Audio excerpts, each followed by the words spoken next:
Hi friends, ഏവർക്കും easy learn PSCയിലേക്ക് സ്വാഗതം. ഇന്ന് നടന്ന LDC എക്സാമിൻ്റെ മലയാളത്തിൻ്റെ ആൻസർക്കെയാണ് നോക്കുന്നത്. പിഞ്ഞാണവർണ്ണം ശരിയായി വിഗ്രഹിച്ചെഴുതുന്നത് എങ്ങനെ? പിഞ്ഞാണവർണ്ണം, പിഞ്ഞാണത്തിൻ്റെ വർണ്ണം. Option B.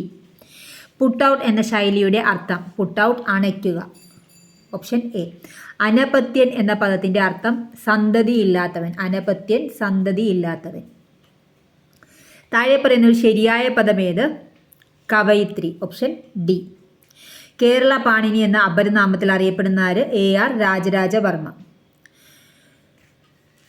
എല്ലാവർക്കും എത്ര മാർക്ക് കിട്ടിയിട്ടുള്ളത് ഒന്ന് കമൻറ്റ് ചെയ്യണേ. സബ്സ്ക്രൈബ് ചെയ്യാതെ കാണുന്നവർ ആരെങ്കിലും ഉണ്ടെങ്കിൽ ഒന്ന് സബ്സ്ക്രൈബ് ചെയ്തേക്കണേ. താഴെ കൊടുത്തിരിക്കുന്നതിൽ അക്ഷരത്തെറ്റുള്ള വാക്കേത്? വിശ്വസ്തൻ. താഴെയാണ് വരുന്നത്, അതാണ് അക്ഷരത്തെറ്റുള്ളത്. എ. താഴെ കൊടുത്തിരിക്കുന്നതിൽ സലിംഗ ബഹുവചനം ഏത്?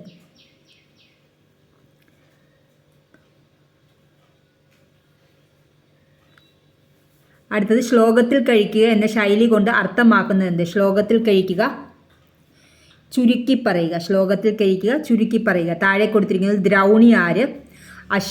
അശ്വത്ഥാമാവ്. ദ്രൗണി എന്ന് വെച്ചാൽ ദ്രോണരുടെ പുത്രനാണ് ദ്രൗണി, അത് അശ്വത്ഥാമാവാണ്.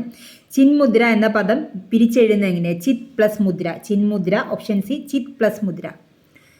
നിങ്ങൾക്കിത് ഉപകാരപ്രദമെങ്കിൽ തീർച്ചയായും ലൈക്ക് ചെയ്യുക, ഷെയർ ചെയ്യുക, സബ്സ്ക്രൈബ് ചെയ്യുക. Thank you for watching.